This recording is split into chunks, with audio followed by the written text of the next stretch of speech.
चलिए शुरू करते हैं आज कक्षा 9 विज्ञान अध्याय नंबर 2 क्या हमारे आसपास के पदार्थ शुद्ध हैं का पहला लेक्चर। तो आइए शुरू करते हैं। सबसे पहले हम पढ़ेंगे पदार्थ की परिभाषा। हालांकि अपन चैप्टर नंबर 1 में भी पढ़ चुके हैं पदार्थ की परिभाषा, लेकिन थोड़ा सा अपन और पढ़ेंगे उसमें कि क्या होती है इसकी परिभाषा।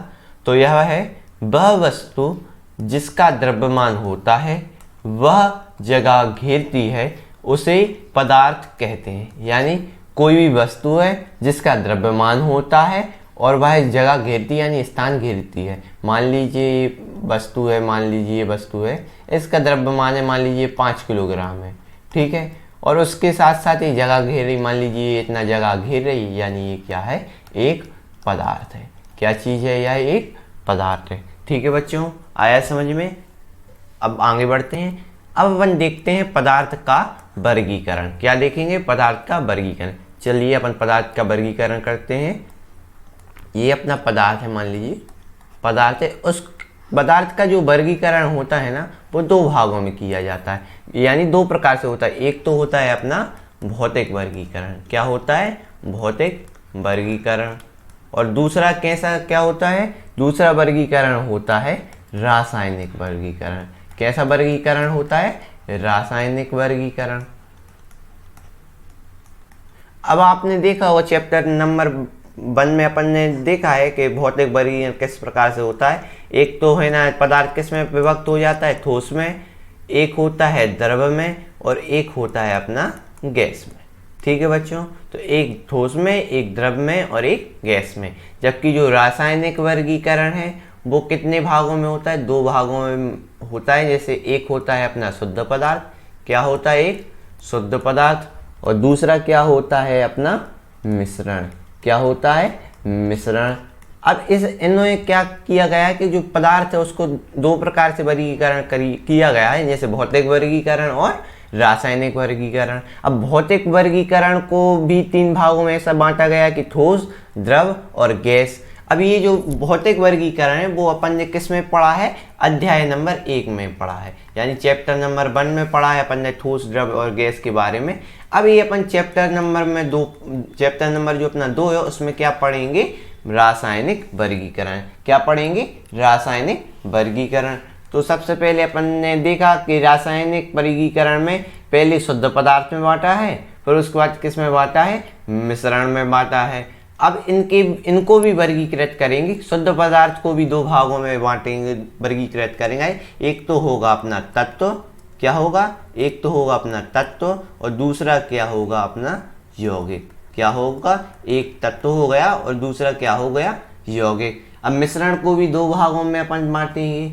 एक तो हो गया अपना सममांगी मिश्रण और एक कैसा मिश्रण हो गया, विषमांगी मिश्रण।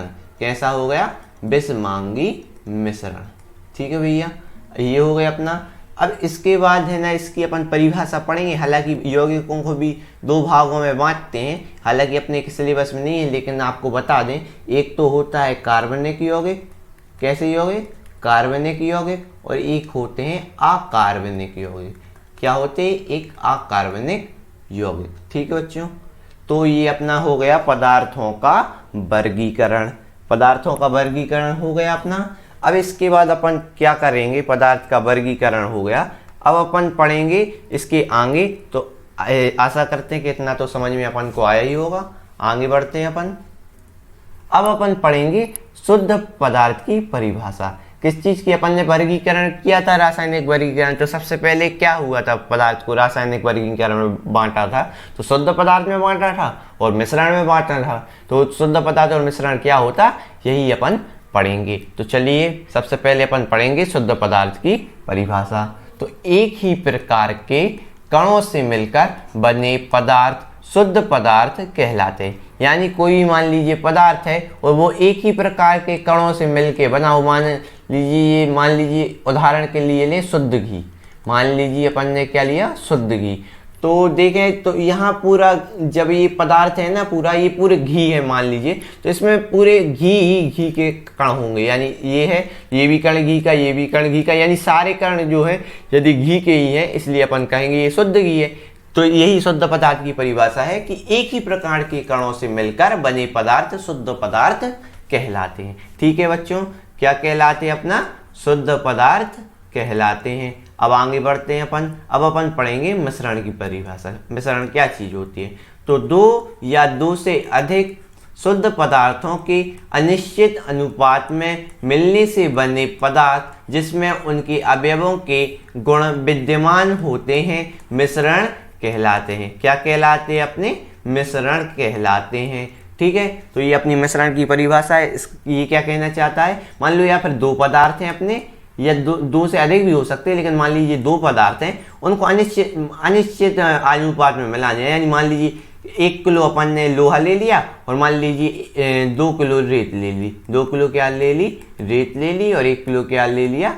लोहा ले लिया। तो इसका मतलब ये है अपना कि इसको दो पदार्थों को कैसे मिलाना है आपस में, अनिश्चित रूप से कैसे भी मिला दो, तो ये क्या बन जाता है? अपना मिश्रण। तो इसका मतलब यही है कि मिश्रण बनाने के लिए क्या चाहिए पड़ता है? दो या दो से अधिक पदार्थ को फिर मिला दो आपस में। अब ये नहीं, मात्रा निश्चित नहीं है, माने मात्रा जो है इसकी क्या नहीं है?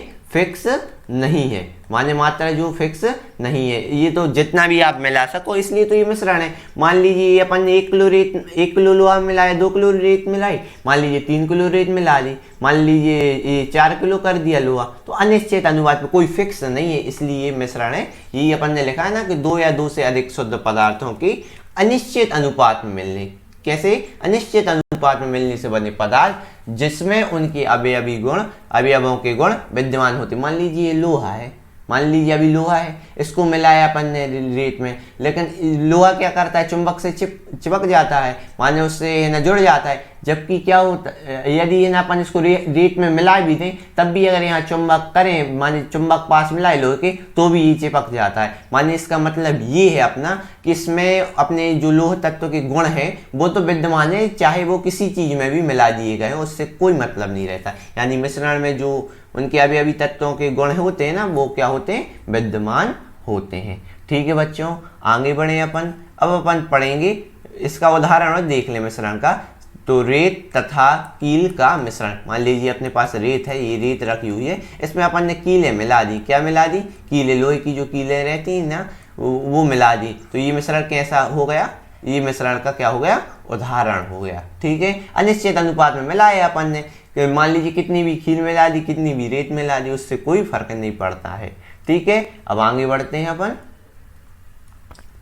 अब अपन पढ़ेंगे मिश्रण की क्या? मिश्रण की परिभाषा तो हो गई। अब क्या पढ़ेंगे? मिश्रण के प्रकार पढ़ेंगे।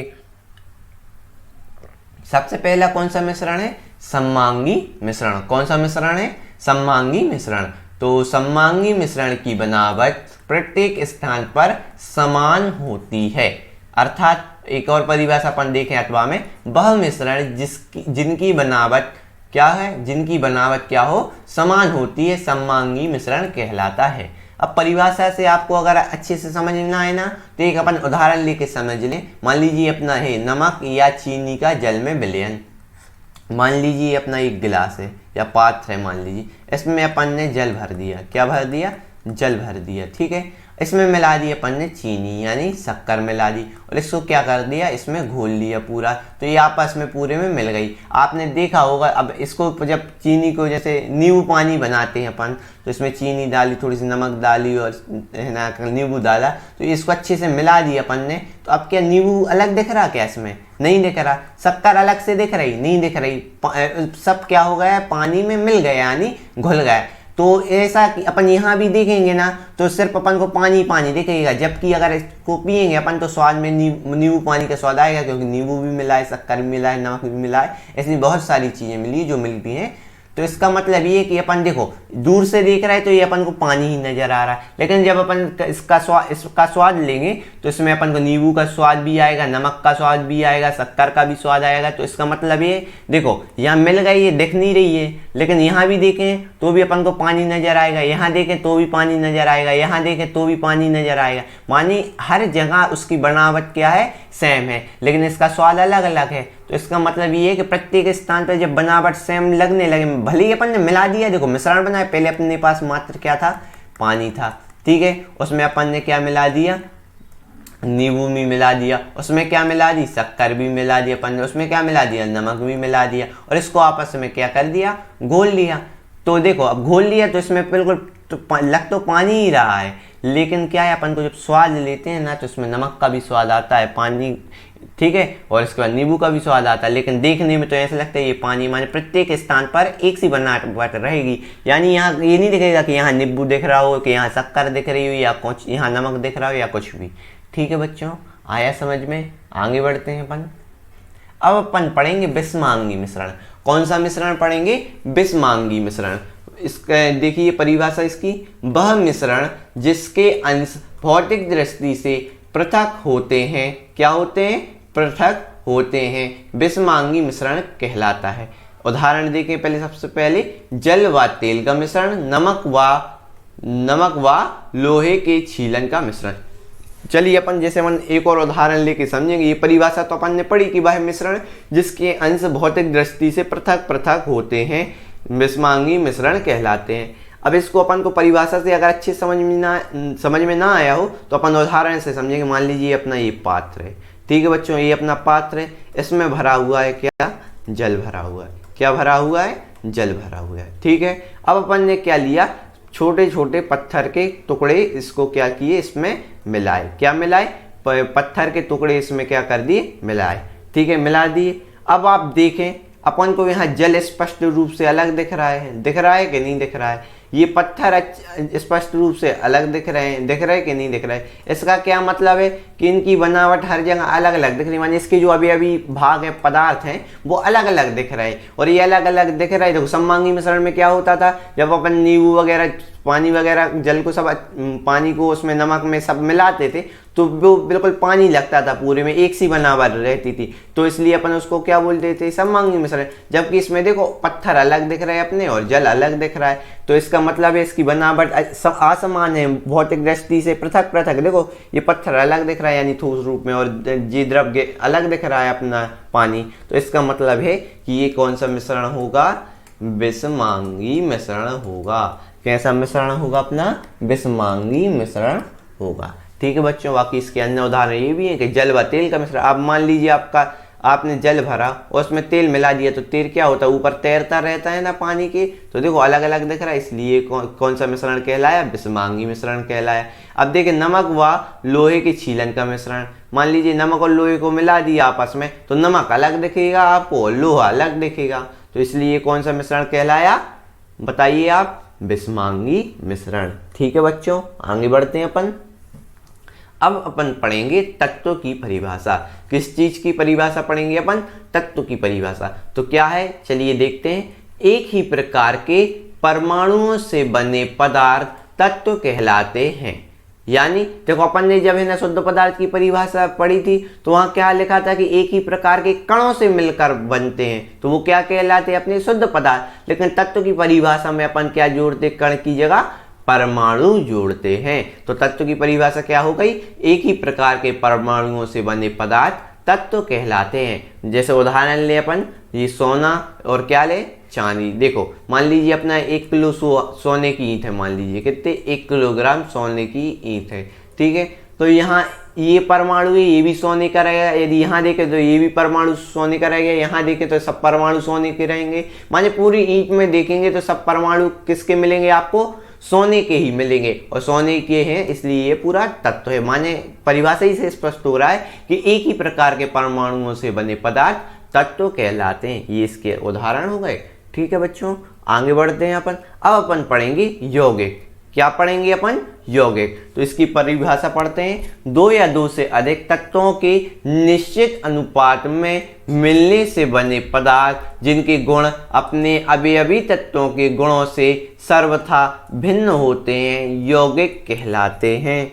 ठीक है बच्चों, जैसे अपन ने मिश्रण की परिभाषा पढ़ी थी तो उसमें भी दो या दो से अधिक पदार्थ मिलाए थे, लेकिन कैसे मिलाए थे?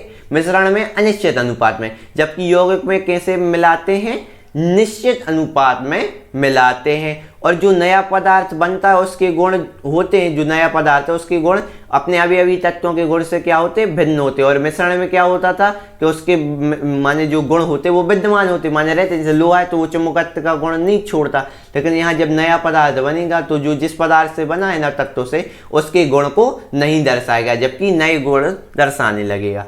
ठीक है बच्चों, तो ये इसकी परिभाषा है, आप ध्यान रखिए। हालांकि यौगिक और मिश्रण में अंतर आता है, बहुत इंपॉर्टेंट क्वेश्चन है, तो उसको भी अपन अगले लेक्चर में कवर करेंगे। जब तक अपन ये अभी परिभाषाएं पढ़ते हैं, तो इसका उदाहरण क्या है? H2O, यानी ये जल हो गया यौगिक, और ये NaCl जो अपन सामान्य नमक होता है ना, वो नमक हो गया।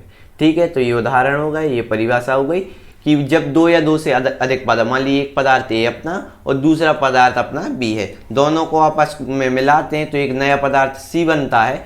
तो जो A और B के जो गुण होंगे ना, वो उससे अलग गुण होगा किसमें? C में। मानिए इसके गुण विद्यमान इसमें नहीं रहेंगे। मान लीजिए लोहा होगा, मानिए यहाँ कोई भी मान लीजिए कोई भी गुण होगा इसका मेन, तो वो C में दर्शाएगा नहीं, जबकि यहाँ के नए जो नया पदार्थ बना तो उसके नए गुण होंगे। ठीक है बच्चों, आगे बढ़े। चलिए अब अपन क्या पढ़ते हैं? भौतिक परिवर्तन। क्या पढ़ेंगे अपन? भौतिक परिवर्तन। तो चलिए देखते हैं। वह परिवर्तन जिसमें पदार्थ के भौतिक गुण बदल जाते हैं लेकिन रासायनिक गुणों में कोई परिवर्तन नहीं होता, भौतिक परिवर्तन कहलाता है। ये हो गई भौतिक परिवर्तन की अपनी परिभाषा। लेकिन ये कैसे हुई, क्या हुआ, इसको अपन समझेंगे। मान लीजिए अपने पास है ये बर्फ, क्या है अपने पास? बर्फ है। ठीक है, अब इस बर्फ को अपन किस अवस्था में? अभी ठोस अवस्था में। मान लीजिए अपन ने इसमें ऊष्मा दी, क्या दी अपन ने? ऊष्मा दी, ताप दिया। ठीक है, क्या दी? ताप दिया। तो ये बर्फ पिघल कर क्या बन गया? जल बन गया, यानी पानी बन गया। तो ये किस अवस्था में आ गया? द्रव अवस्था में परिवर्तन हो गया। ठीक है, तो ये भौतिक परिवर्तन क्या कहना चाहता है कि वह परिवर्तन जिसमें पदार्थ के भौतिक गुण बदल जाए। आपने देखा होगा भौतिक वर्गीकरण, ठोस, द्रव, गैस, तो देखो भौतिक गुण बदल रहे ना, यानी ठोस से किसमें परिवर्तन हो रहा है? द्रव में। आपको अभी शुरू में ही बताया गया कि भौतिक वर्गीकरण और रासायनिक वर्गीकरण। तो इस अध्याय में अपन रासायनिक वर्गीकरण पढ़ रहे हैं, लेकिन अपन ने पार्ट 1 में भौतिक वर्गीकरण भी तो पढ़ा है। तो भौतिक वर्गीकरण में क्या आता है? ठोस, द्रव, गैस। तो यही यहाँ से तात्पर्य है कि भौतिक गुण बदल जाते हैं। यानी देखो ठोस से किस में परिवर्तन हो गया? द्रव में, लेकिन रासायनिक गुण में कोई परिवर्तन नहीं होता। अब देख लीजिए अपन, ये बर्फ है, ये भी जल है, इसका सूत्र H2O है ना, इसमें भी H2O है, और ये पानी में बदल गया तो भी ये H2O है। मानी पानी को अपन इसमें सिर्फ जमाया है, या फिर जमा के ये बर्फ है ना पिघलाया है, तो पानी में पुनः प्राप्त हो गया, तो सूत्र तो वही रहेगा ना, H2O। मानी उसके रासायनिक गुण में कोई परिवर्तन नहीं होता। तो ये कौन सा परिवर्तन कहलाता है? भौतिक परिवर्तन। इसका उदाहरण ये है ना अपना बर्फ का पिघलना। चलिए मान लीजिए और अच्छे से अगर अपन समझे तो एक चीज याद रखें, ये भौतिक परिवर्तन में जब भौतिक परिवर्तन होता, मान लीजिए कोई पदार्थ ए है उसमें परिवर्तन हुआ तो नया पदार्थ जो बना बी, मान लीजिए ए से क्या बना? बी। यदि ये बी पुनः ए में परिवर्तित हो सकता है तो ये अपना भौतिक परिवर्तन क्या है? जो भौतिक परिवर्तन है वो होगा। यानी मान लीजिए एक पदार्थ अपना ए है, ठीक है, अब इसको परिवर्तित किया किसमें? बी में परिवर्तित किया, तो किसमें परिवर्तित हो गया? बी में हो गया। यदि आप अब ये जो नया पदार्थ बी बना है इसको पुनः यदि अपने पहले वाले पदार्थ यानी ए में बदल सकते हैं तो ये कौन सा होगा? भौतिक परिवर्तन। और यदि ये पुनः ए में नहीं बदल सकते हैं तो ये कौन सा होगा? अपना रासायनिक परिवर्तन। ठीक है बच्चों, समझ में आया आपको? चलिए रासायनिक परिवर्तन और पढ़ें तो इसको अपन और अच्छे से समझेंगे। वह परिवर्तन जिसमें पदार्थ के रासायनिक गुणों में परिवर्तन हो जाता है तथा नया पदार्थ बनता है, अर्थात नए पदार्थ का निर्माण होता है, रासायनिक परिवर्तन कहलाता है। इसका मतलब क्या है? मान लीजिए एक पदार्थ ए है उसमें क्या हुआ, परिवर्तन हुआ, तो नया पदार्थ क्या बना, बी पर बना। मैंने नया पदार्थ क्या बन गया अपना, बी बन गया। अब इस बी पदार्थ को पुनः ए पदार्थ में नहीं ला सकते, तो ये कौन सा कहलाता है, रासायनिक परिवर्तन। उदाहरण देखते हैं, लोहे पर जंग लगना और लकड़ी का जलना। मान लीजिए लोहा है, मान लीजिए अपने पास ये पदार्थ जैसे ए है, इसी प्रकार ये पदार्थ ये अपना लोहा है, ठीक है, लोहा है। अब इसमें लग गई अपनी जंग, इसमें क्या लग गई, जंग लग गई। अब ये जंग लग गई, अब क्या इससे नया पदार्थ बन गया, मानिए जो लोहा है इससे इसमें जंग लगी, तो ये नया पदार्थ क्या रहा है, जंग वाला लोहा है। अब क्या इस जंग वाले लोहे से पुनः अच्छा लोहा बना सकते, क्या नहीं बना सकते, इसलिए कौन सा परिवर्तन कहलाएगा, रासायनिक परिवर्तन। चलिए इस उदाहरण से और समझिए। मान लीजिए लकड़ी है, मान लीजिए ये अपनी क्या है, लकड़ी है, क्या है, लकड़ी है। इसको मान लीजिए अपन ने जला दिया, क्या कर दिया, जला दिया, तो क्या बन गई अपनी, राख बन गई। अब क्या, मान लीजिए ये लकड़ी को जलाने से क्या बन गई, राख। अब क्या यार, राख को पुनः क्या लकड़ी में बदल सकते, क्या नहीं बदल सकते, इसलिए कौन सा परिवर्तन होगा, रासायनिक परिवर्तन। आई बात बच्चों समझ में। इसका सिंपल बात ये है, क्या है सिंपल बात, कि मान लीजिए कोई पदार्थ ए है, यदि उसको परिवर्तित किया गया है बी में, यदि अभी इस बी से पुनः यदि ये में ला सकते हैं तो भौतिक, और पुनः नहीं ला सकते तो रासायनिक। ठीक है बच्चों, आगे बढ़ते हैं। आई बात समझ में आप लोगों को। चलिए आगे बढ़ते हैं। अब अपन पढ़ेंगे किसके बारे में, विलयन के बारे में पढ़ेंगे। किस चीज के बारे में पढ़ेंगे अपन, विलयन के बारे में पढ़ेंगे। तो सबसे पहला पॉइंट क्या है, देखते हैं। दो या दो से अधिक पदार्थ का सममांगी मिश्रण विलयन कहलाता है। क्या चीज, दो या दो से अधिक पदार्थों का सममांगी मिश्रण क्या कहलाता है, विलयन कहलाता है। ठीक है, अगला पॉइंट क्या है, इनके कणों का आकार बहुत छोटा होता है, जिन्हें हम अपनी आंखों से देख नहीं सकते। क्या, इनका जो विलयन होता है, उनके कणों का इतना छोटा होता है कि अपन अपनी आंखों से क्या कर सकते हैं, नहीं देख सकते। अब आगे बढ़ते हैं। इसके कण प्रकाश की किरणों को नहीं फैलाते, माने इसके जो कण होते हैं वो प्रकाश की किरणों को नहीं फैलाते। अगला चौथा क्या है, शांत छोड़ देने पर इसके कण क्या है, शांत छोड़ देने पर इसके कण सतह पर नहीं बैठते। अभी अपन पढ़ते जा रहे हैं, समझते जा रहे हैं, बाकी इसको और अच्छे से डिटेल में अभी हम समझा रहे हैं आपको। ठीक है बच्चों, पांचवा पॉइंट क्या है, इन्हें आसानी से पृथक नहीं किया जा सकता। माने इनके जो कण हैं इनको आपस में पृथक करने के लिए बहुत दिक्कत जाती है, माने इसको आसानी से पृथक नहीं किया जा सकता। इसका उदाहरण क्या है अपना, क्या है उदाहरण, ये देखते हैं, सॉरी, इसका उदाहरण ये है, उदाहरण नींबू के रस तथा पानी का मिश्रण। क्या चीज, नींबू के रस तथा पानी का मिश्रण। चलिए अपन एक एक पॉइंट को सबसे पहले समझेंगे। मान लीजिए ये विलयन का उदाहरण क्या था, नींबू के रस तथा पानी का विलयन। मान लीजिए अपना ये गिलास है, इसमें क्या भरा हुआ है, अपना पानी भरा हुआ है। क्या भरा हुआ है, पानी। तो इस पानी में, जल में अपन ने मान लीजिए मिलाया नींबू का रस, मिला दिया, और इसको चम्मच की सहायता से आपस में क्या कर दिया, घोल दिया। अब बस इनको देखेंगे ना, अब घोल लिया ना, अच्छे से घुल गया, तो अपन देखेंगे यहाँ भी पानी लगा रहा है, यहाँ भी पानी लगा रहा है, यहाँ भी। कहीं नींबू के कण दिख रहे, नहीं दिख रहे। जबकि लेकिन अपन इसको पीते हैं, स्वाद लेते हैं, तो इस क्या होता है, अपन को खट्टा खट्टापन महसूस होता है, यानी नींबू का स्वाद आता है। मतलब नींबू तो मिला हुआ है लेकिन दिख नहीं रहा है। तो यही कौन सा मिश्रण कहलाता है, सममांगी मिश्रण, जिसमें प्रत्येक स्थान पर बनावट क्या हो, समान हो। यहाँ भी पानी दिख रहा है, यहाँ भी पानी दिख रहा है, जबकि नींबू सारे में मिला है। तो यही जब बनावट सेम होती तो ये कौन सा मिश्रण कहलाता है, सममांगी मिश्रण कहलाता है। ठीक है बच्चों, अब इसके आगे पढ़ते हैं। इनके कणों का आकार बहुत छोटा होता है, जिन्हें हम आसानी से आंखों से देख नहीं सकते। अब आपने देखा, अपन ने नींबू का रस मिलाया, क्या इसको देख पा रहे हैं, नींबू के रस को अलग से नहीं देख पा रहे, इसलिए अपन क्या कह सकते हैं कि इनके कणों का आकार क्या होता है, बहुत छोटा होता है। आगे बढ़ते हैं अपन। इसके कण प्रकाश की किरणों को नहीं फैलाते। मान लीजिए ये जो नींबू वाला विलयन है, इसमें मान लीजिए अपन ने एक प्रकाश की जो किरण पहुंचाई, तो ये क्या करती है, इसको फैलाती नहीं है। क्या करती है, फैलाती नहीं है। इसलिए अपन कह सकते हैं कि जो इसके कण होते हैं वो प्रकाश की किरणों को फैलाते नहीं है। ठीक है, अब इसके बाद आगे पढ़ते हैं कि शांत छोड़ देने पर इसके कण सतह पर नहीं बैठते। मान लीजिए ये अपन ने ये जो अपना पानी बनाया, अपन ने ये जल रखा, फिर उसके बाद उसमें क्या मिलाया, नींबू के रस मिलाया, तो ये क्या इसके कण के सतह पर माने जमीन पर यहाँ बैठ गए क्या, नहीं बैठते। इसका मतलब क्या है कि शांत छोड़ देने पर इसके कण सतह पर नहीं बैठते हैं। ठीक है बच्चों, आगे बढ़ते हैं। इन्हें आसानी से पृथक नहीं किया जा सकता। मान लीजिए जल में अपन ने नींबू का रस मिला दिया, अब इसको नींबू के रस को अलग कर देंगे क्या अपने यहाँ, कैसे कर पाएंगे, आसानी से कर पाएंगे क्या, नहीं कर पाएंगे। यही बात कह रही है 5वें पॉइंट में।